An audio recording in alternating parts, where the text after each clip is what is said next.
Mungkin ada yang pelik kalau ada pencarum dalam KWSP, tiba-tiba mereka keluarkan duit simpanan mereka sekitar RM100,000 ke RM200,000 semata-mata nak beli emas fizikal. Mungkin ada yang kata, alah rugilah, dah simpan dalam KWSP tiba-tiba nak beli emas. Baik simpan je lah dalam KWSP tu. Tapi tuan-puan, kalau kita faham realiti ekonomi negara kita, mereka yang alihkan duit simpanan dalam KWSP kepada emas bukannya tindakan yang pelik. Pertama sekali, tuan-puan kena faham fungsi KWSP itu untuk apa. KWSP ditubuhkan untuk menyimpan dan melaburkan duit pekerja kegunaan hari tua. Tetapi pelaburan KWSP banyak bergantung kepada bond, kepada pasaran saham dan mata wang ringgit. Kalau ringgit kita jatuh, KWSP akan terkesan. Contohnya data daripada Bank Negara menunjukkan nilai ringgit kita berbanding dolar dah jatuh lebih 25% antara tahun 2015 hingga tahun 2025. Maksudnya RM100,000 yang kita menabung dulu, kuasa belinya mungkin tinggal sekitar RM75,000 sahaja dari segi nilai. Tambahan pula dividen KWSP dapatlah sekitar 5% tahun. Tetapi kesan inflasi yang sebenar jauh lebih tinggi.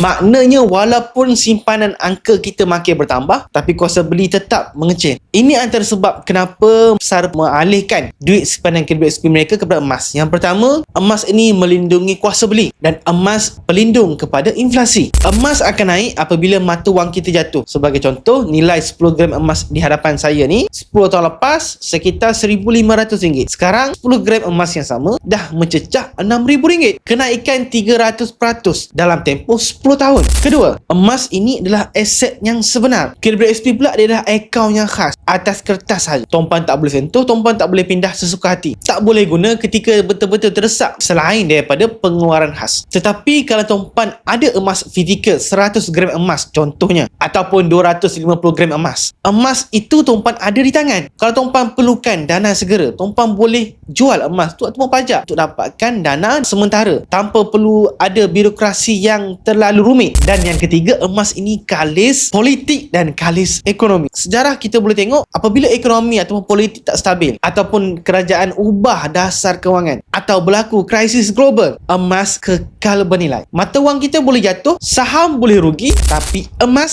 sentiasa diterima seluruh dunia. Kalau hari ini tuan-puan keluarkan duit KWSP sekitar RM100,000 dan tuan-puan dapatkan seketul gold bar 250 gram emas harga semasa sekitar RM140,000, dalam tempoh 5 tahun secara purata emas naik sekitar 10 hingga 15% tahun. Nilai 250 gram itu mungkin boleh cecah sehingga RM180,000 hingga RM200,000 dan ke atas.